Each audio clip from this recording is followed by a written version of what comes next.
నేను అడిగానా నా జీవితంలో మీరు ఉండమని? నన్ను ఎందుకురా మోసం చేశారు మీరు? ఇలాంటి ప్రశ్నలు మనం అడగాలనిపిస్తాం.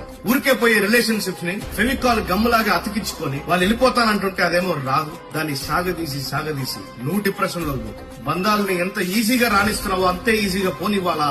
బంధాలు నీ దగ్గర ఉండడానికి మాత్రమే కాదు, నీ దగ్గర మాత్రమే ఆ బంధం పనిచేయదు. ప్రతి ఒక్కరి దగ్గర బంధం పనిచేస్తుంది. నీ బెస్ట్ ఫ్రెండ్ కి కూడా బెస్ట్ ఫ్రెండ్స్ ఉన్నారు, నీ ఫ్యామిలీకి కూడా ఫ్యామిలీ ఉంది. ఎందుకంటే పెళ్లైపోగానే అబ్బాయి సైడ్ అమ్మాయి సైడ్ ఫ్యామిలీ పెరిగిపోతా ఉంటాయి. వై? బికాస్ జీవితం అన్నాక మల్టిప్లై అవుతుంది. నువ్వు ఒక జోన్ లో పోయి ఇరుక్కునేసి నేను ఇంతే, దాని నుంచి నేను బయటికి రాను అంటావు చూసావా, అక్కడే ఓడిపోతావు. You should have liberty for yourself. నా గతంలో ఇంత బాగుంది, ఇప్పుడు ఎందుకు లేదు? గతం అనేది ఒకటి లేదు ప్రపంచంలో. నువ్వు ఎక్కడో ఒక దగ్గర కంఫర్ట్ గా ఫీల్ అయిపోయి అక్కడ నుంచి బయటికి రాలేకపోతున్నావు అంతే తప్ప గతం అనేది నీ మీద ప్రభావం చూపించడానికి ఎటువంటి శక్తి లేదు.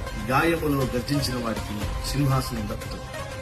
నేను అడిగానా నా జీవితంలో మీరు ఉండమని? నన్ను ఎందుకురా మోసం చేశారు మీరు? ఇలాంటి ప్రశ్నలు మనం అడగాలనిపిస్తాం.